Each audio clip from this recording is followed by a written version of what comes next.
Assalamualaikum warahmatullahi wabarakatuh. Saya dari DJKI sebagai pelaksana harian mengucapkan terima kasih atas undangan dari BPSDM, dalam hal ini diundang Kepala Badan BPSDM. Saya terkesan dengan acara ini, karena acara ini adalah beliaunya berbelanja permasalahan tentang pengembangan SDM. Baik itu di Dirjen KI, di Dirjen AHU, dan Dirjen Imigrasi.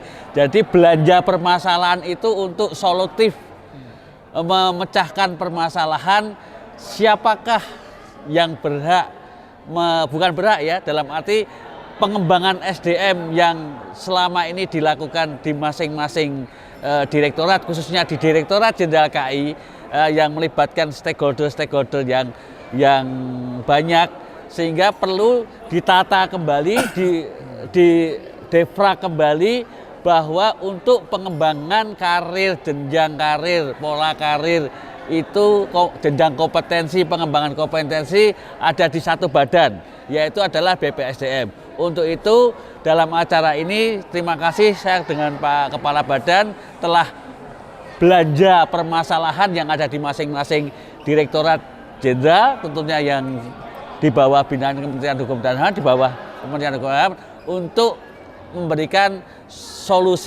solutif yang lebih baik ke depannya, lebih maju, sehingga tercapai apa yang diceritakan Kementerian Hukum dan HAM secara utuh. Terima kasih. Wassalamualaikum warahmatullahi wabarakatuh. Assalamualaikum warahmatullahi wabarakatuh.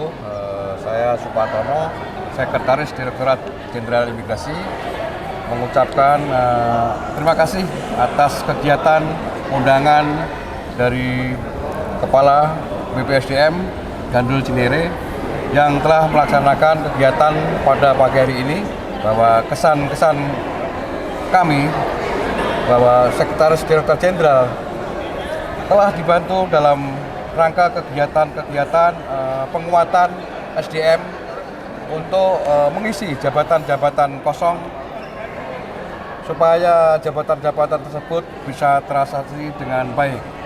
Tadi sudah disampaikan oleh Kepala Badan bahwa BPSDM atau Kementerian Hukum dan HAM masih banyak yang belum menempuh LAPIM 2, 3, dan 4. Tadi yang LAPIM 2 masih 18 orang, dan 4-nya masih 2000 sekian.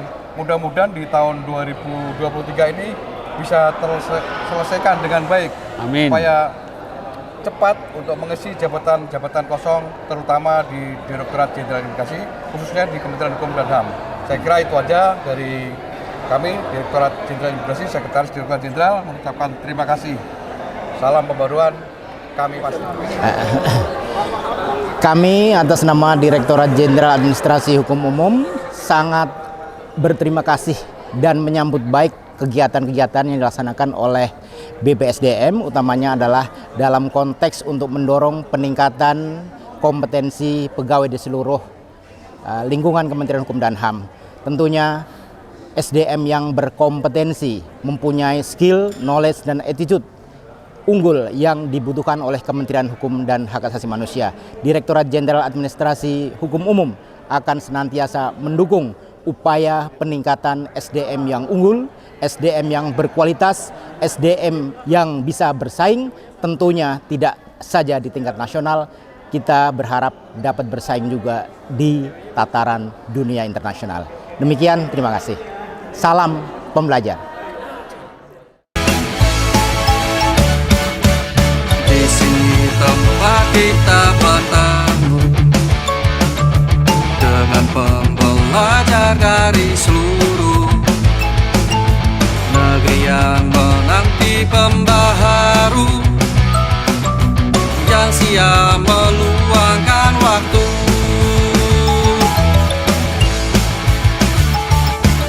dan tenaga untuk dedikasi, inovasi yang tiada henti, demi mewujudkan birokrasi bersih dan tulus melayani.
Swastiastu, Namo Buddhaya, Salam Kebajikan.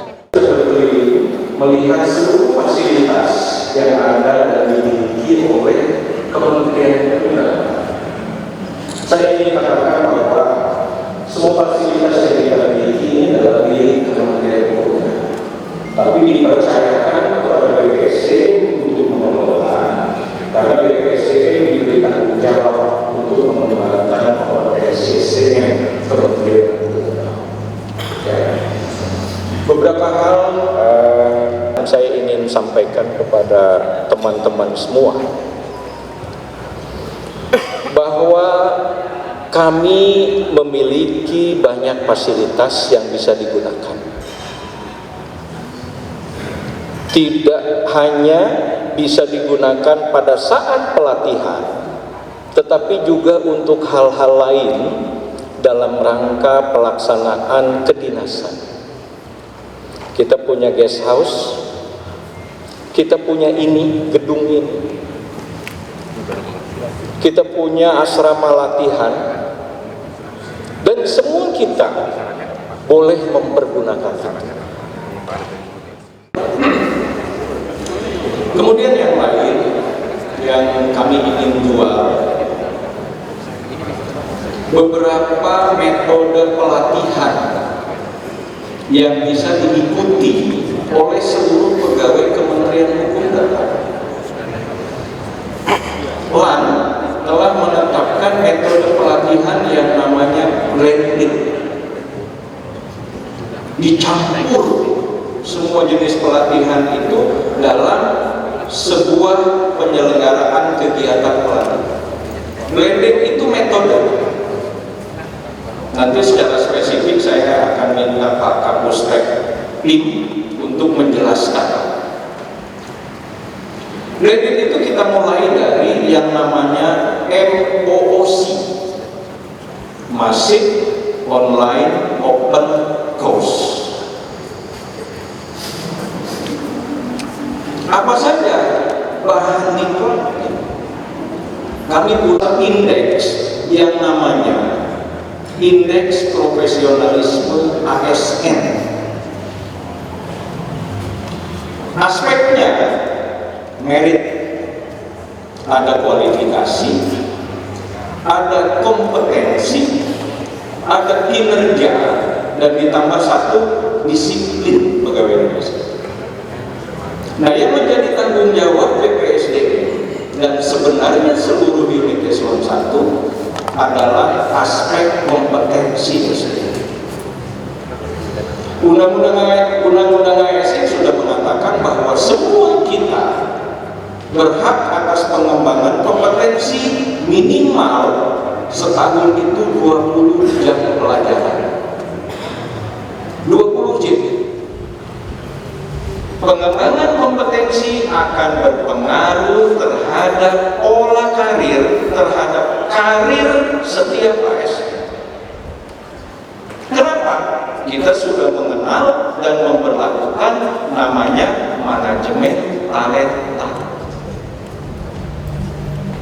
Ada 9 kolom, dan kolom-kolom itu harus diisi, dan di salah satu aspeknya adalah pengembangan kompetensi. Apabila kemudian kita bicara masalah kebijakan terkait dengan Kemenkumham Korpu, itu sudah sering kita dengarkan dari tahun 2019, bahwa bagaimana strategi pelaksanaan pengembangan kompetensi bagi kita semuanya selaku ASN itu sekarang berubah dari sistem yang klasikal tadi sudah dijelaskan oleh Bapak Kabadan, kemudian mulai pendekatan sistem pembelajaran terintegrasi dalam rangka mendukung tujuan strategis dan pencapaian target kerja kementerian dengan mewujudkan keterkaitan dan kesesuaian antara pendidikan, pembelajaran, dan penerapan nilai-nilai target kinerja yang didukung dengan sistem manajemen pengetahuan dan sistem manajemen pembelajaran.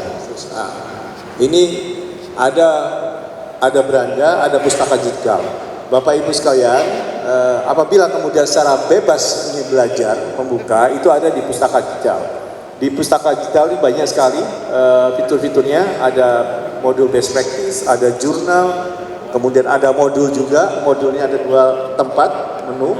Kemudian ada proyek perubahan, aksi perubahan dari pelatihan kepemimpinan. Jadi Bapak Ibu yang sudah mengikuti pelatihan kepemimpinan, apakah itu pengawas, administrator atau nasional, PKN 32, itu nanti proyek perubahannya, papernya, makalahnya itu ditampilkan di sini. Kita coba buka pertama terkait dengan modul best practice. Nah, apakah kemudian ini ada dari 11 unit eselon 1 masuk semua. Kita mau coba KI, boleh? Kita buka KI. Ya, ini modul best practice KI.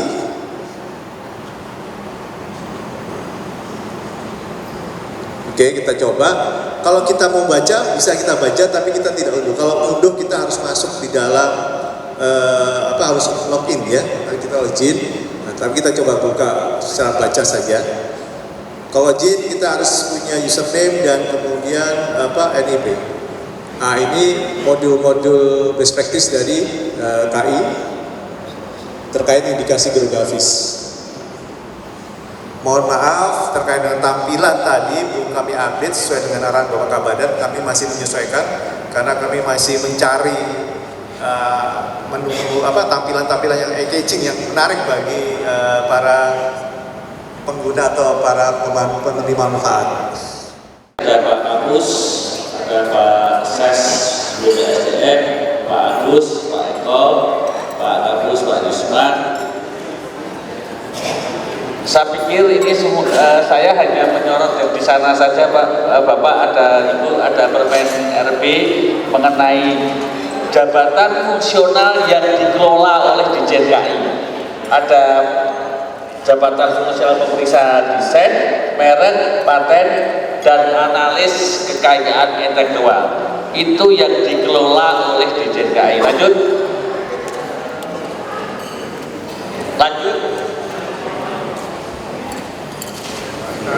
Mas. Tapi ini jabatan fungsional yang ada di DJKI selain yang dikelola oleh DJKI yang 4 di atas, selainnya adalah jabatan fungsional yang berada di DJKI. Ada 22. Lanjut, karena waktunya mepet. Nah, ini jabatan yang ada di DJKI rata-rata jenjangnya sampai jenjang utama. Tingkatan kewenangan jabatan sama. Kalau pertama itu pengelola dari 3A sampai 3B, yang kemudian 3C sampai 3D menganalisis.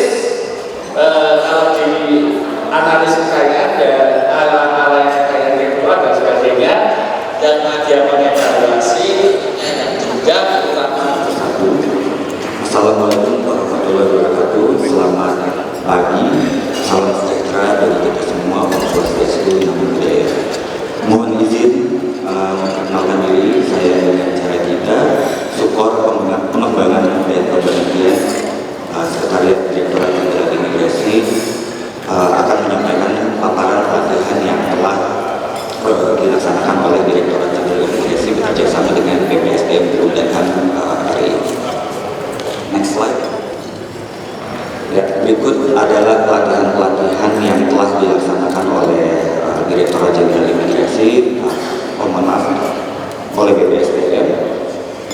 Di antaranya adalah pelatihan fungsional analis keimigrasian hari utama, pendidikan khusus keimigrasian angkatan 2022, di mana sistem ini telah mencetak 299 pejabat imigrasi baru, dilaksanakan tahun lalu secara hybrid, bekerja sama dengan baik dengan Bapak Kapus Detim di tahun lalu. Terima kasih Pak. Lalu ada juga pelatihan fungsional pemeriksa keimigrasian pemula rekrutmen tahun 2020 yang dilaksanakan secara daring.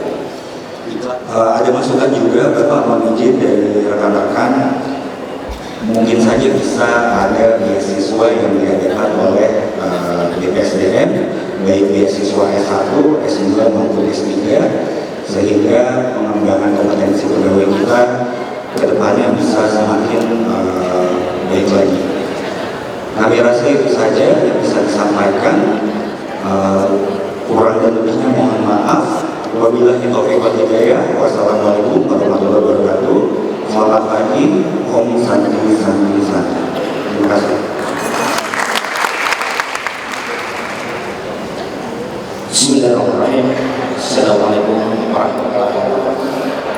salam dan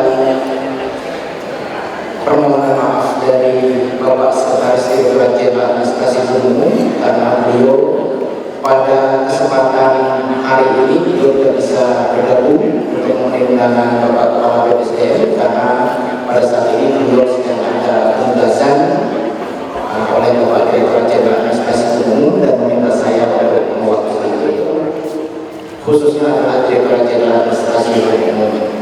Kami menyadari bahwa kebutuhan terkait dengan diklat itu sangat diperlukan, tentunya juga oleh kami sebagai bahan informasi Bapak Ibu sekalian bahwa di JKAU sekarang tercatat mempunyai 370 pegawai dan dibantu juga kurang lebih oleh 200 PPNBM, di mana dari 370 orang pegawai di JKAU tentunya mempunyai kualifikasi yang bervariasi. Oleh karenanya, untuk dapat melaksanakan tugas pokok dan fungsi tersebut, kami menyadari masih terdapat gap. Artinya, dari ketersediaan pegawai yang ada di kami, tentunya belum semuanya memenuhi syarat untuk dapat melaksanakan kegiatan untuk menunjang fungsi, sehingga kami masih sangat memerlukan apa yang disebut dengan pengembangan sumber daya manusia. Lanjut. Satu tadi disinggung oleh Pak Kepala terkait dengan kebutuhan kami untuk peningkatan JFKK atau Jabatan Fungsional Operator Perdagangan. Dapat disampaikan bahwa JFKK saat ini atau Jabatan Fungsional Operator Perdagangan saat ini berjumlah 65. Satu utama, kemudian kurang lebih sekitar 20 adalah JFKK Madya, Muda dan Pertama.